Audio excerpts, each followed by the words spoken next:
Dipersilahkan kepada kelas J untuk mempersiapkan propertinya. Tes. Cek.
Selanjutnya kita akan menyaksikan penampilan ke-10 dari kelas J dengan judul Si Pitung.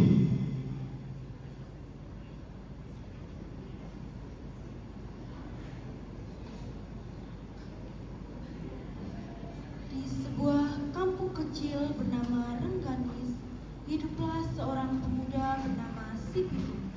Ia dikenal sebagai sosok yang tangguh, jujur, dan selalu membela rakyat kecil. Sehari-hari ia bantu ayahnya bernama Pak Piung. Ia bekerja di sawah, mencangkul tanah, dan menanam padi demi mencukupi kebutuhan keluarga.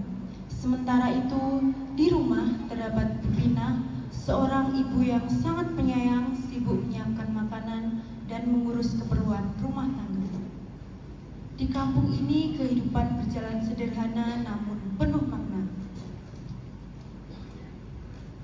Sawah terbentang luas, hijau menghampar di bawah sinar matahari. Angin berembus sejuk, membawa aroma tanah yang baru dibajak. Namun, di balik ketenangan desa ada ketidakadilan yang memusikati Si Pitung. Penindasan para tuan tanah terhadap rakyat kecil. Dan disinilah kisahnya dimulai.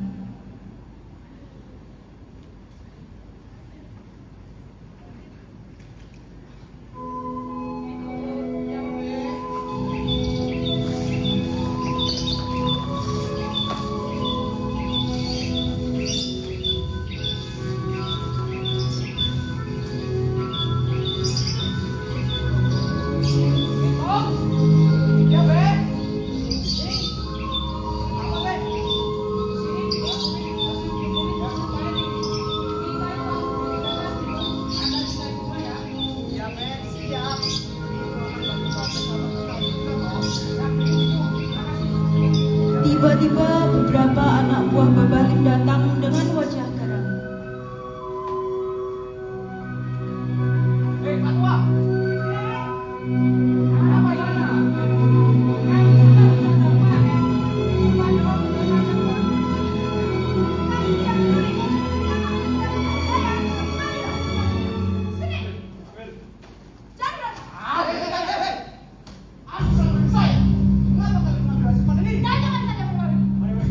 Mereka pergi membawa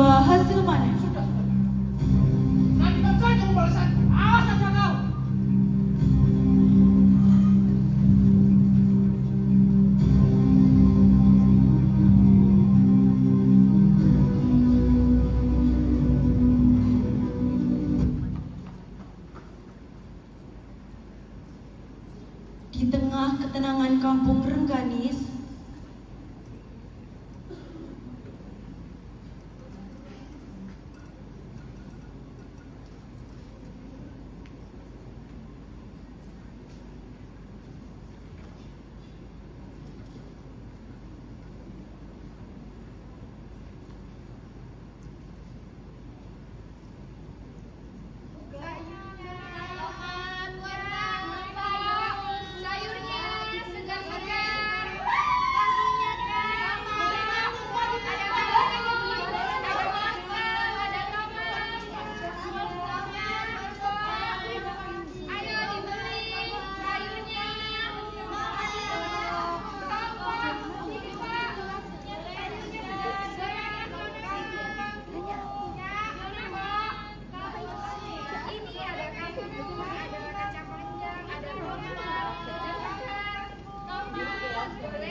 suara didengarkan dari aneka suasana.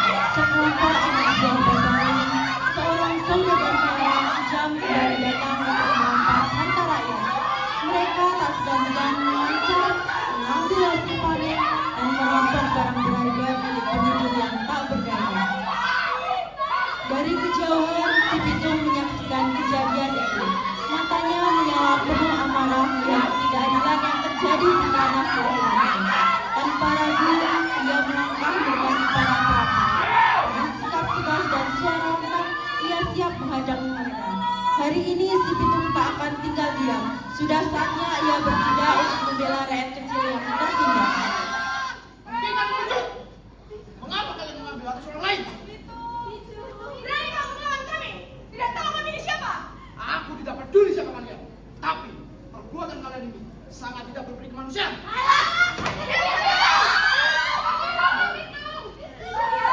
Bintar marah dan menyerang si Pitung.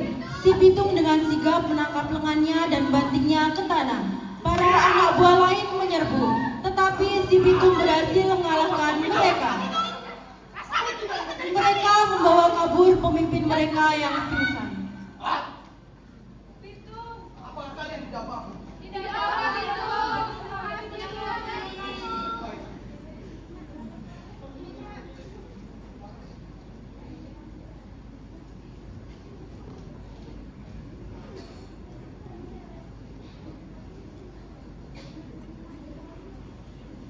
Di pasar Tanah Abang,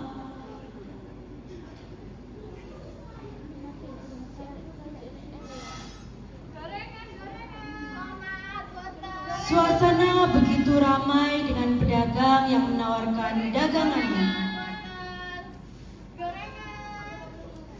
Gorengan yang Pak dibeli. Tomat, gorengan. Boleh dong, Pak? Aku mau menjual ayam. Apakah bisa? Bisa gitu. Ini dapat satu dia. Berapa, Pak? Makasih.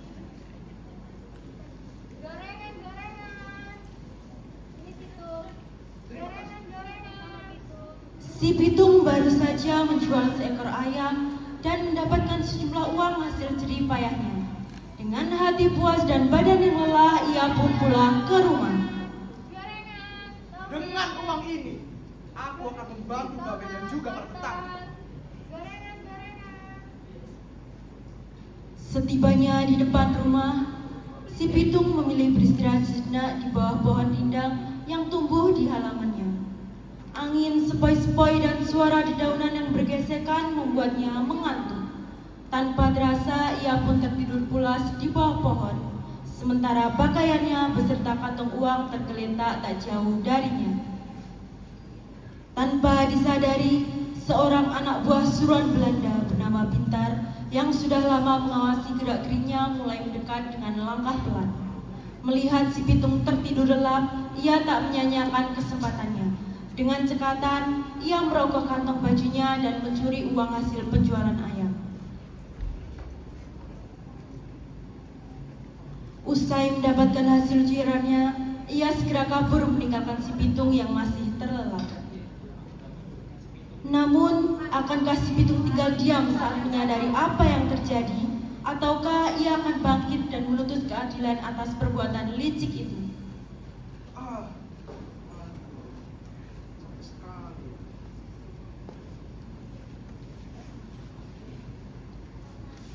Gorengan, wortel, sayur. Siapa dulu? Bisa. Tapi uangku kemana? Gorengan. Uangku hilang. Si Pitung segera kembali ke pasar untuk menyelidiki dan menemukan Pintar sedang bersama Dwi dan Rafita menggenggam kantong uang milik si Pitung. Kalian melupaku. Tidak, Pitung. Itu seperti uangku.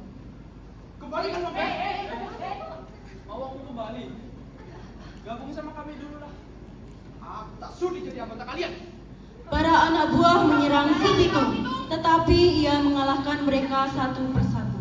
3 anak buah Belanda itu lari meninggalkan kantong si Pitung dan uang si Pitung akhirnya bisa kembali. Ayo, Pintar. Jalan kau, Pitung. Jalan Pitung. Kelapakan baru kembali. Mulai hari ini, aku akan membela seluruh rakyat yang tertindas.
Di kediaman Scott Hein, seorang pejabat Belanda yang berkuasa di Batavia,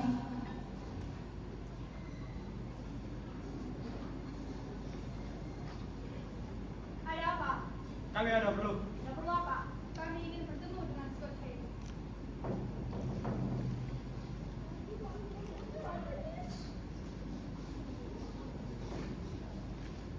Oh, kembali. Selamat. Baik. suasana tegang menyelimuti ruangan. Para tuan tanah berkumpul dengan wajah kesal dan penuh keluhan. Mereka merasa dirugikan oleh aksi si Pitung yang berani melawan dan merampas kembali harta rakyat dari tangan para penindas. Ada perlu apa? Jadi gini Scott, si Pitung sudah terlaluan. Dia merampas harta orang kaya dan membagi-bagikan pada rakyatnya. Bagaimana ini? Harus ditindak. Repotkan. Ajudan. Siapa yang pasukan? Aku akan tangkap dia. Hidup atau mati. Baik, saya serahkan padamu. Baiklah, kalau begitu kami pamit dulu. Di tengah amarah yang menggebu, Scott Hein lantas berpijak dari tempatnya ke rumah Demang.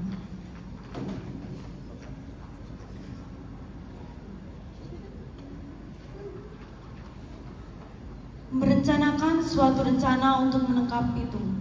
Sesegera mungkin ia menuju rumah Demang bersama 1 anak buahnya.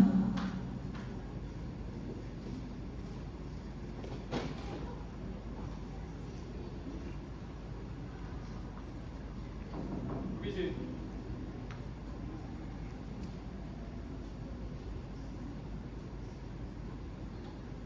Scott, ada perlu apa kau kemana? Aku ingin bicara. Duduklah dulu. Tentang apa itu? Kau ingat kan? Aku akan membantumu saat pencalonan minggu depan. Benar, aku mengingat itu. Kau tahu kan? Sesuatu itu harus ada timbal baliknya. Akankah kau juga membantuku? Tentu saja, aku akan membantumu, Scott. Baiklah. Maka bantulah aku untuk menjebak si Pitung. Karena ia telah mencuri harta orang kaya dan membagikannya kepada rakyat. Kau ingin desa ini tentram dan aman kan? Tentu saja, itu adalah bagian dari kinerjaku agar para warga memilihku. Baiklah. Maka bantulah aku. Baik, Scott. Mulai saat itu, nama si Pitung resmi menjadi buronan. Belanda mengerahkan segala cara untuk menangkapnya. Namun si Pitung bukanlah orang biasa.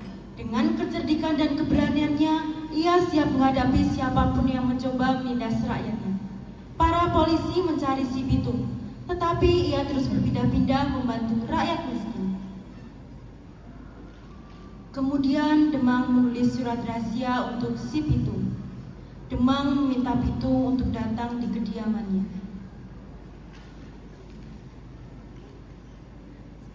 Setelah menyelesaikan surat tersebut,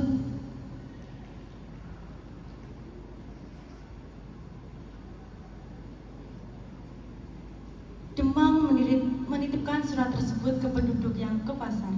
Kok, boleh titip surat tidak? Boleh, untuk siapa Demang? Untuk si Pitung. Baiklah, nanti ku sampaikan.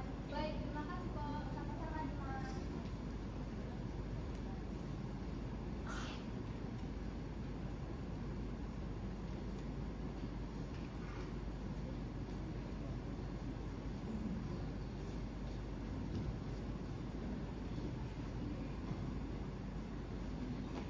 Pada pagi hari,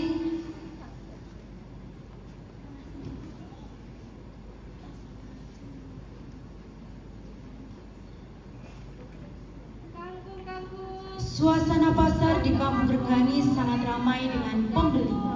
Gorengan, kangkung. Gorengan. Mbok, kangkungnya, Mbok. Mau dibeli Mbok gorengannya? Iya, silakan dipilih. Kangkungnya segar-segar. Yang ini berapa, Mbok? Warga Suruhan Demang menemukan si Pitung yang sedang membantu para warga. Ia pun segera mendekati si Pitung dan memberikan surat tersebut kepada Pitung. Ini ada titipan surat dari Demang. Surat dari Demang. Iya.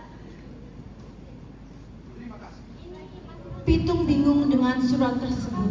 Ia segera memanggil kedua temannya pergi ke tempat yang jauh dari kerumunan untuk membaca bersama isi surat tersebut. Hei, Inu, Tenggar, sini. Ikut aku. Aku mendapat surat dari Demang. Kira-kira apa isi surat ini? Biar aku baca.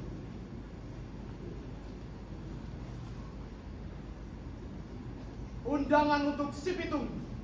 Saya adalah Demang yang bersumpah kepada Tuhan Yang Maha Esa, meminta si Pitung dan rekan-rekan untuk datang ke rumah saya. Saya menentang Belanda dan berjanji melindungi Pitung dari kelompoknya, dari buron polisi Belanda. Demang yang tertanda tangan. Inu, sebentar.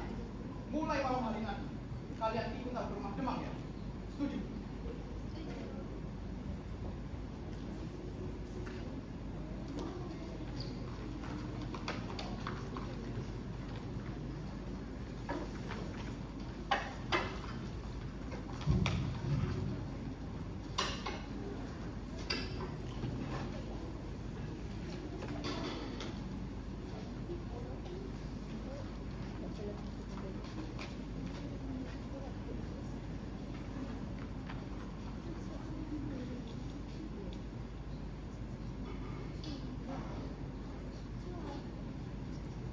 Pada malam hari, sebelum Pitung datang ke rumah Demang, para polisi Belanda sudah datang di kediaman Demang. Ia bersembunyi di balik bayang-bayang, menunggu saat yang tepat untuk menangkap si Pitung.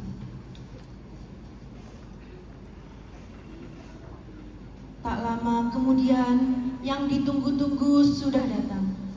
Si Pitung dan kelompoknya datang setelah dikirim surat rahasia dari Demang.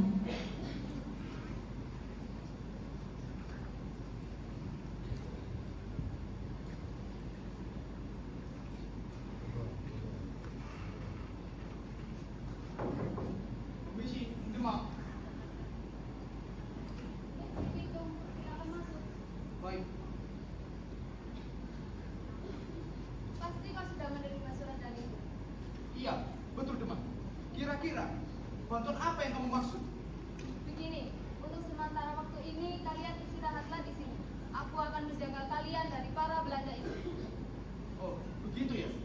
Jika niatmu begitu, maka Pitung dan kelompoknya berterima kasih tanpa tahu jebakan telah dipersiapkan dengan matang. Para polisi Belanda bersembunyi di balik bayang-bayang, menunggu saat yang tepat untuk menangkap si Pitung. Kalian pasti lelah, harus berpindah ke sana kemari. Beristirahatlah dan sebaiknya simpan senjata kalian di tempat yang sudah kusiapkan. Untuk apa, Bang? Kamu bisa berpindah sendiri.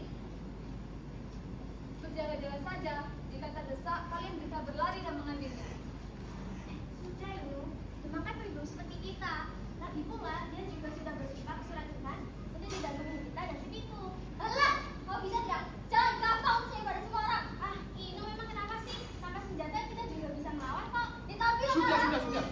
Di saat Pitung melerai kedua temannya yang sedang berdebat, hal buruk pun terjadi. Suara derap sepatu pasukan Belanda menggema di udara. Dari segala penjuru, para polisi bersenjata lengkap muncul dan mengepung rumah Demang. Siapa kalian? Akhirnya kau tertangkap, Pitung. Tidak, yes. Siapa yang beritahu kalian aku di sini? Ini rencana aku dengan Demang. Demang. Kurang ajar kau Demang. Bisa-bisanya kau mengkhianati kami. Akhirnya si Pitung dan kelompoknya tertangkap dan tidak bisa memberikan perlawanan apapun. Bawa mereka di sana. Segera tangan. ikut kami. Lepas! Masih? Iya. Masih? Stop. Diam kalian di sini. Kita istirahat dulu. Diam. Jangan kabur ya. Kamu jaga di sini.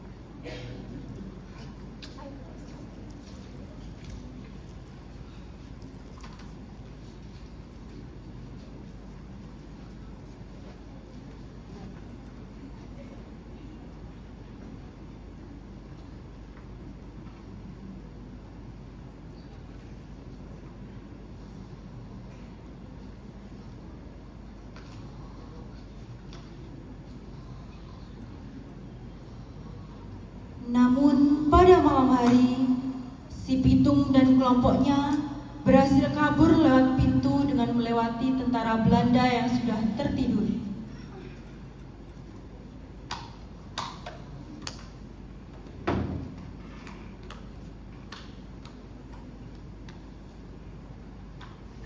Kemudian salah satu polisi Belanda terkejut dari tidurnya karena mendengar kaki yang sedang melangkah pelan. Kau hilang.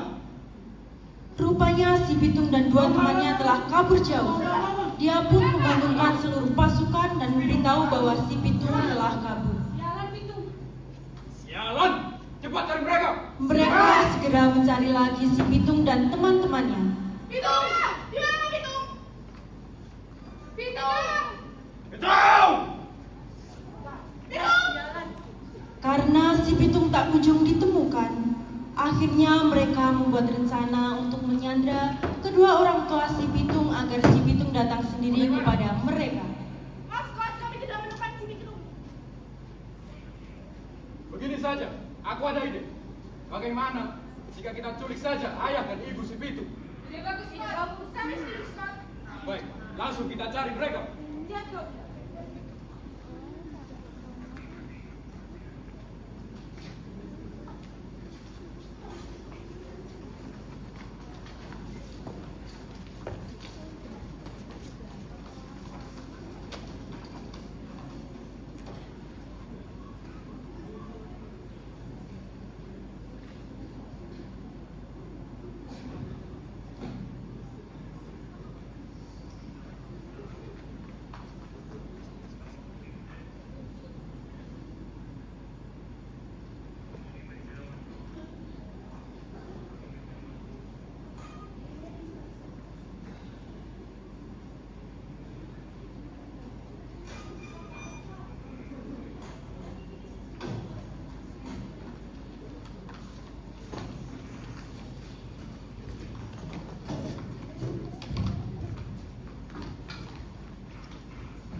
Keesokan paginya,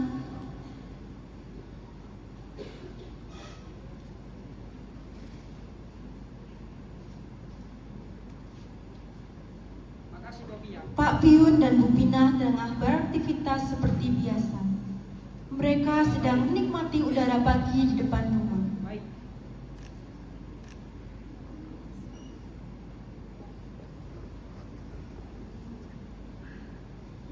Tiba-tiba seluruh polisi Belanda datang dan langsung menyandra mereka.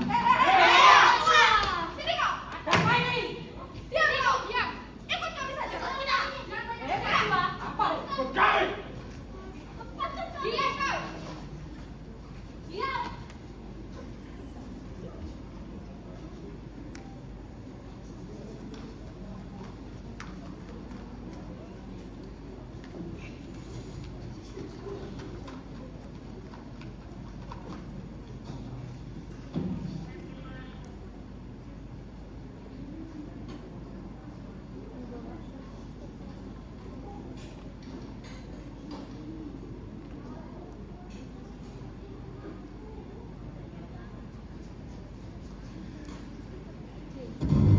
Para polisi Belanda membawa Pak Piun dan Bu Pinah ke sebuah tanah lapang yang sunyi.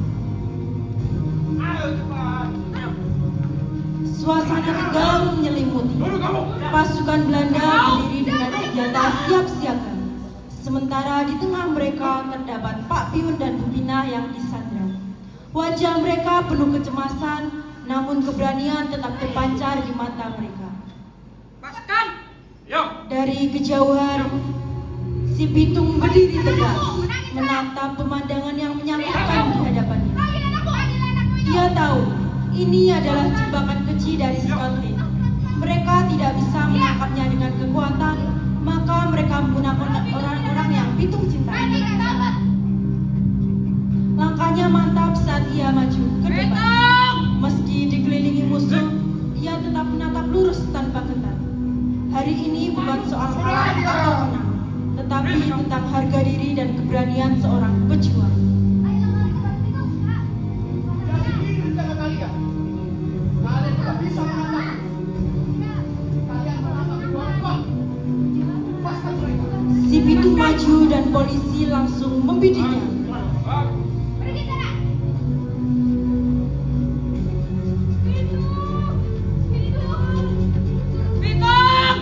Scott. Aku tidak takut mati.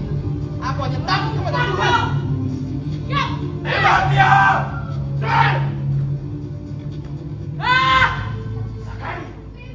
Si Pitung jatuh bersimbah darah.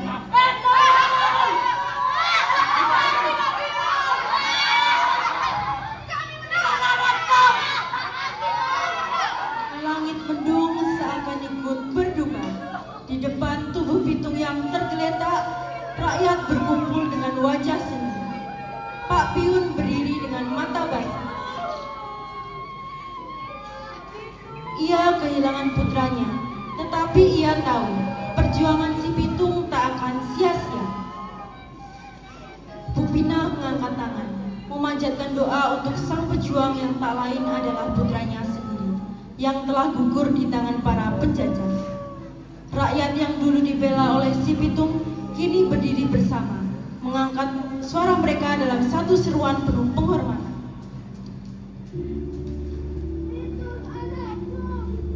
Tuhan tak pernah tidur, nak. Segala kejahatan Belanda pasti akan terbalaskan. Anakku, kau memang gugur, tapi suatu akan tetap hidup. Hidup si Pitung! Si Pitung pahlawan kami. Si Pitung meninggalkan luka lara pada kampung Rengganis. Bagaimana tidak, ia digadang-gadang menjadi sosok yang berani dan membela keadilan pada kampung tersebut. Meski raganya telah tiada, nama dan semangatnya akan selalu hidup di hati rakyat.